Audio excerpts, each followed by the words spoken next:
Curious ka ba sa maraming bagay? Kami na ang bahala dyan. Aalamin, tutuklasin at bibigyang linaw namin ang mga katanungang bumabagabag sa inyong isipan. Sa programa kung saan ang bawat sagot ay galing lamang sa mga eksperto.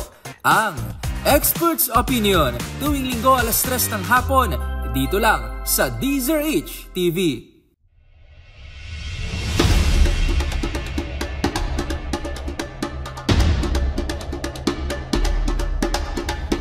Ang wika ay isa sa nagbibigay ng pagkakakilanlan sa ating bansa, kung saan sinasalamin ito ang ating mayamang kultura, tradisyon at ang ating kasaysayan. At ngayong buwan ng wika, ating pag-uusapan kung paano nga ba natin dapat na gamitin ng wasto ang ating wika, paano ito mapagyayaman at kung ano nga ba ang estado nito sa bansa sa makabagong panahon. Kaya naman sa episode natin sa Expert's Opinion ngayong linggo, makakasama natin ang isa ng batikan sa larangan ng pagsusulat ng tula, kwento, gayon din sa pag-arte, pagiging playwright at direktor na si Ginoong Frank G. Rivera. Nakakilala siya ng kaniyang itatagang Sining Kambayoka, isang folk theater movement sa Mindanao State University sa Marawi City, at nakilala rin sa kanyang mga natatanging parangal na natanggap dahil sa kanyang husay sa larangan. Kasama natin ngayon ang Filipino artist, poet, and author na si Ginoong Frank G. Rivera. Ginoong Frank, magandang araw po. Welcome po sa ating programang Expert's Opinion. Salamat sa pag-imbita sa akin dito. Akala ko nalimutan ako ng lahat. Kaya nakakatuwang may nakakaalala pa pala sa isang matandang katulad ko. Oo naman po, Sir Frank. Pero po, bago po tayo magpatuloy po sa ating pag-uusapan ngayon, Sir Frank, gusto po namin sanang marinig ang kwento po ninyo kung paano po ba napamahal po kayo sa pagsusulat ng tula at sa wikang Filipino. Ay nako! Ipinanganak ako sa Paite, Laguna. Alam niyo naman ang Paite kung tawagin na ang masining na bayan ng Paite, Laguna. Lumalaki ako noon. Natutulog ako sa tunog ng mga tok-tok-tok-tok ng mga pag-uukit. Pagkatapos, ipinagduduyan ako ng mga uyayi ng mga nanay na kumakanta ng mga luwang awiting sa Paite. At paggising ko sa umaga, pagpapasok ako every time sa eskwela. Magdadaan ako sa kalye mula ron sa bahay namin papuntang eskwelahan na siguro mga 5 to 10 minute walk. Ang dinadaanan ko ay iba't ibang kulay ng hayop. Napapaligitan ako ng mga hayop. Ito yung mga taka, mga papier mache. May kalabaw, may kabayo na iba-ibang kulay, may mga bulaklaking giraffe, may Santa Claus. Yan ay nakikita mo everyday sa daan sa iyong pupuntahang eskwelahan. Pag ang isang bata ay hindi naging masining dahil dyan, ewan ko na lamang. Kaya, naging masining ako bilang tao. Hindi ko basta tinitingnan ng isang bagay bilang kutsara. Makikita ko ang kutsarang yan na maraming ibang magagamit. Sa mga salita, mabibigyan mo ng kanya-kanyang damdamin ang bawat salita. Sabi nga, ang salita ay binubuo ng mga titik. Yang mga titik na yan ay maaari mong pagsayawin. Maaari mong kulayan ng pula, ng dilaw, ayon sa iyong damdamin sa pagsasalita ng sarili, ng salitang yan. Simula po nung nagsimula po kayo na ma-open up or ma-expose sa art, ano po ba yung naging inspirasyon po ninyo na magpatuloy pa po sa paggawa ng mga likhang sining? Dahil ang father ko ay makata. Actually, sa bahay namin, para kaming mga may topak. yung family namin, parang may topak. Kung hindi ka talaga kasama sa aming bahay, sasabihin ko, pamilyang ito, nasisira ng ulo. Dahil hindi kami basta kumakain. kami nagtutulaan sa pagkain. At ang nanay ko na wala namang kaganda-gandang sumalangit ang kanyang kaluluwa, napakahilig niya sa opera. So, siya kanta ng opera kahit hindi magandang boses. So, sa amin, kinakantahan ang halos lahat ng bagay. Imagine, may aso kami noon. Hindi basta namin tinatawag ang aso namin Bonok. Tatawagin namin siya sa kanta. Itong si Humobonoy, ulila sa ama. So, hanggang ngayon, kinakantahan ko ang aking mga pusa at ang aking mga hayop. Mula po sa tula, sa dula at iba pong mga likhang sining na inyo pong nagawa, meron po ba kayong isang pinaka-paborito po rito kaya naging malapit po sa inyong puso? Nagpunta ako sa Mindanao State University noon, sa Marawi. Pagkatapos, dala-dala namin yung, alam mo, mga taga-teatro, ako taga-peta. Taga-peta ako nung araw. Na nag-workshop kami sa mga iba't ibang lugar. At dala-dala namin, actually hanggang ngayon, dala-dala ng mga theater people, yung slogan na yan. Yung napakawalang kwentang slogan na yan. Ano yung slogan na yan? Bring theater to the masses. Bring art to the grassroots. So, ang yabang namin, alam namin ang teatro, alam namin ang art, at dadalhin, ibabahagi namin sa iyo ang sining na ito. So, ang sabi ko, nagpunta ko rito sa inyo, hindi para turuan kayo ng aking nalalaman. Nagpunta ko rito sa inyo para tuklasin natin anong meron kayo.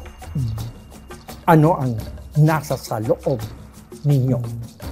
So, natuklasan ko, may sarili silang estilo ng pagkukwento. May sarili silang estilo ng mga characters, ng mga tauhan sa kanilang mga folktales. At sabi ko, bakit hindi natin gawing dulayan? Ito yung folk character na si Pilandok. Si Pilandok, actually parang si Juan Tamad. Na tamad, na ang kanyang value pag natalo niya yung kalaban niya, magaling siya. Si Pilandok ganon, laging kailangang makalamang sa kapwa. Pag nakalamang siya, magaling siya. Pag nakaloko siya, mas magaling siya. So, kinolekta ko yung mga story niya. Ginawa kong kwento. Ginawa kong mga kwentong maranaw. 13 kwento ni Pilandok ang aking kinuha. Ngayon, nalolo ko ng uuto.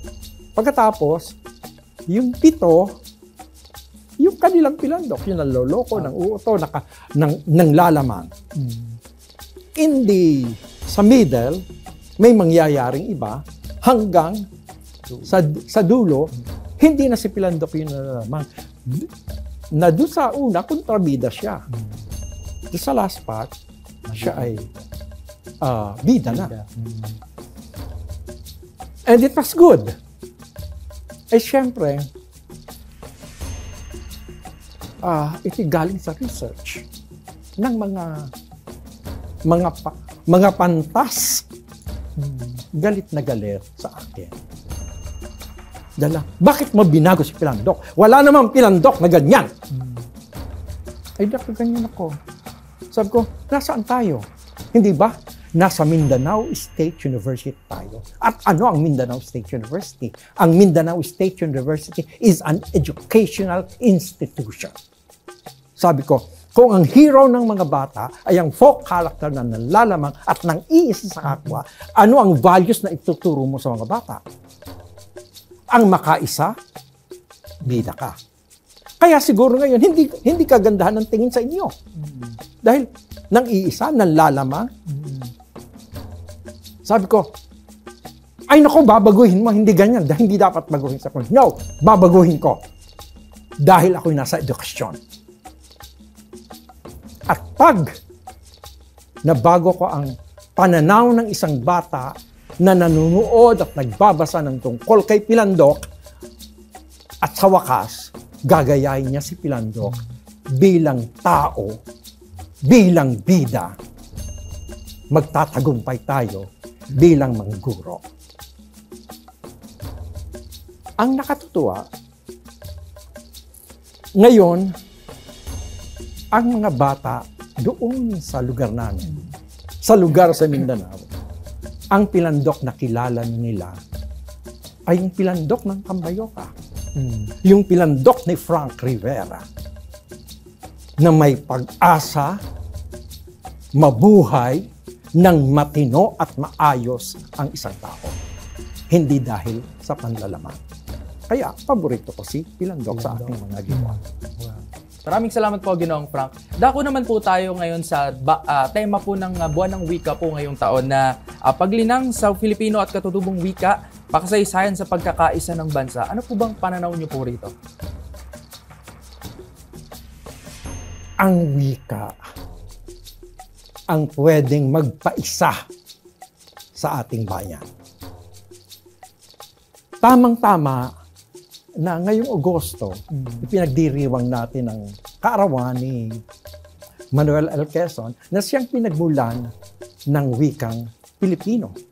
Actually, yung wikang Pilipino nakabatay sa Tagalog. Pero hindi ba sa Tagalog ito? Ito ay Tagalog na nauunawaan sa Ilocos, nauunawaan sa Bicol, nauunawaan sa Waray, nauunawaan sa Ilonggo, nauunawaan ng mga Kinaraya, nauunawaan ng mga Cebuano, nauunawaan ng Maranao, ng Tiboli, ng mga iba't mga lugar. Ito ay isang lengguwaheng nauunawaan natin lahat. Ang wikang Pilipino ang tanging makapagpapaisa sa atin kung ating tuluyang yayakapin. Ito ang tunay na kalayaan. Hindi tayo magiging malaya hanggat hindi tayo nagkakaisa ng dila. Hanggat hindi tayo nagkakaisa ng diwa. Maraming salamat po, Sir Frank. Ngayon po, nag-ikot-ikot po kasi ang aming team para magbigay po ng ilang katanungan po para sa inyo na mapapanood po natin para inyo pong sagutin. Narito po ang unang nagtanong sa atin. Ano pong pagkakaiba ng wikang Pilipino sa wikang Tagalog? Ang wikang Pilipino ay wikang, yung sinabi ko kanina, nauunawaan sa lahat. Yung wikang Tagalog ay Tagalog lang. Galing lamang sa Baler, galing lang sa Laguna, galing lamang sa Bulacan, galing sa Batangas, galing sa Rizal. Ito yung parang mga dialects. May mga salita sila na hindi kakabit ng buong pagka-Pilipino. So yun ay, yun ang Tagalog. Ang Pilipino, naunawaan mo na kung ano ibig sabihin ng mga salitang yan. Like, nakakatawa, nang una ko magpunta sa Baler, iba talaga ang kanilang salita. Yung Tagalog nila ay iba. Nadaplag ka. Akaw! Ganyan sabi ko. My God, parang tayong Tagalog, hindi ko naintindihan kung ano yun. Sabi niya, ang nadaplag, nadapa. Nadapa. Ang nadapa lang. Ang nadaplag talagang pok. Ganyan. So, may ibang kulay at merong Exaggeration. merong ibang tunog at saka merong ibang damdamin. Narito naman po yung ikalawang nagtanong na kababayan po natin. Sa tingin po ba ninyo, posibleng mawala ang gumagamit ng wikang Pilipino? Actually, pwedeng mawala. Pero nasa atin yan. Hindi dapat mawala. Sapagkat ito tayo, ito ang ating kaluluwa, ito ang ating diwa, ito ang nagpapaisa sa atin. Kung gusto mo maging Amerikano ka.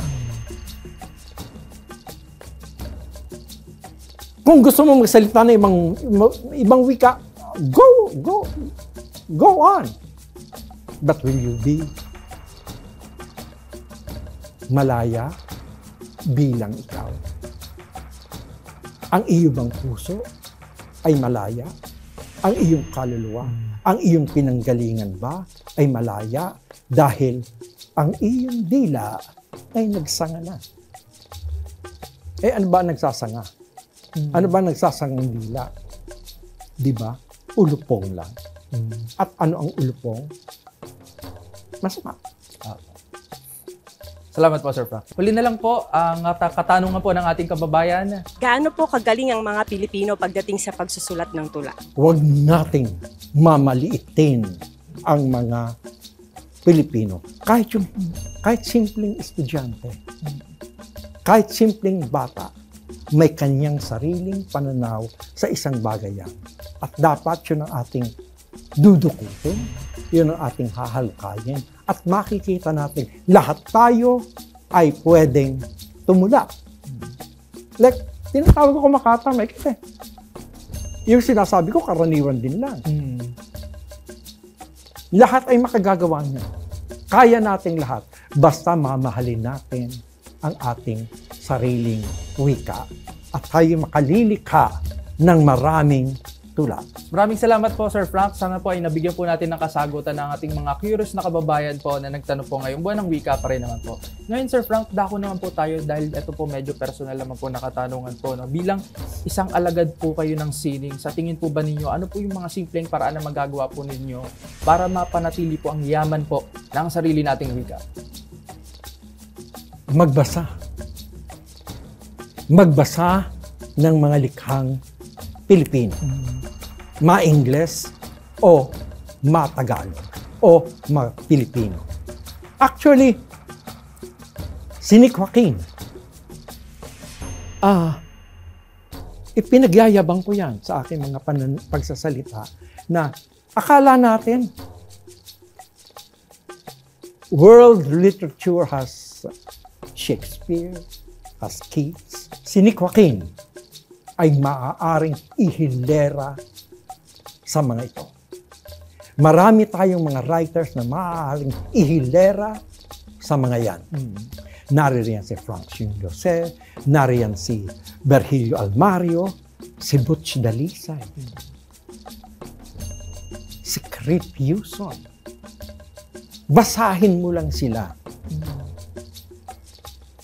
At malalaman mo na may mas malalim na pananaw ang ating kaluluwa bilang Pilipino.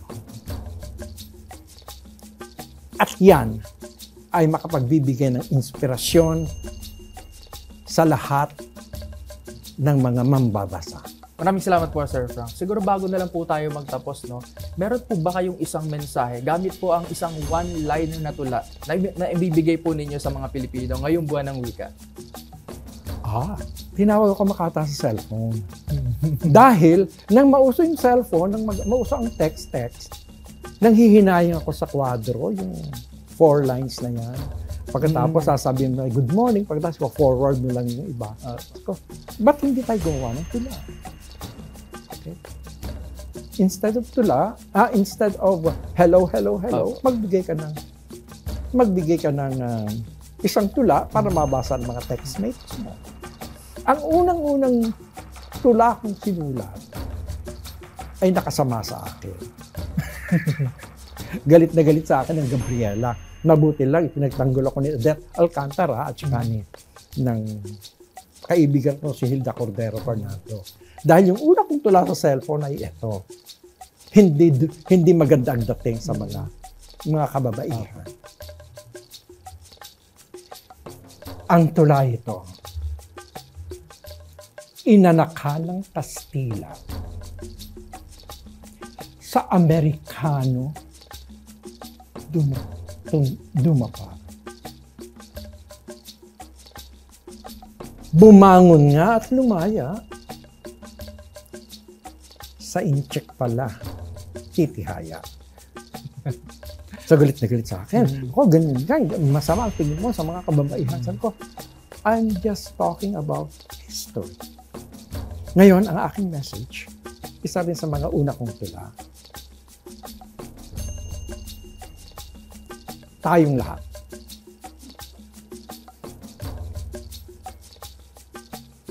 Bayang mahilig sa ganda. Inuuna ang postura. Walang laman ang bituka, kundi gas na pag-asa. Ang ating hilig ay ating palalimin para sa ating ikabubuti. Magandang araw at maligayang buwan ng wika sa inyong lahat. Maraming salamat po, Sir Frank. Maraming salamat din po sa pagbibigay po sa amin ng ideya at pagpapahalaga po sa kung ano po ba ang dapat nating gawin upang mas mapagyaman pa po natin ang wikang Filipino, especially po na ngayon na pinagdiriwang po natin ng buwan ng wika. And of course, nabigyan din po natin yung public and viewers natin kung ano po ba yung tamang paggamit ng ating wika, saan natin to pwedeng gawin para mapagyaman pa po ang ating, hindi lang ang ating wika, ang ating pong kaluluwa, pagmamahal bilang isang Pilipino. Muli, maraming salamat po sa ating Filipino artist, poet and author, Ginoong Frank G. Rivera. Maraming salamat po. Ika nga ng ating pambansang bayani na si Dr. Jose Rizal, ang hindi magmahal sa sariling wika ay mas masahol pa sa hayop at malansang isda. Isang linyang buhay pa talagang tumatak sa bawat isa simula noon hanggang sa ngayon. Isa itong patunay na may pag-asa pa ang ating bansa para tunay na yakapin at mahalin ang sariling atin, lalo na ang wikang Filipino. Mabuhay po tayong lahat at maligayang pagdiriwang po ng buwan ng wika. Muli, ako po ang inyong host, Rovic Manuel. Patuloy na magbibigay kasagutan sa inyong mga katanungan. Magkita-kita po tayong muli sa susunod na linggo. Kasama pa rin ang mga eksperto dito lang sa Experts Opinion.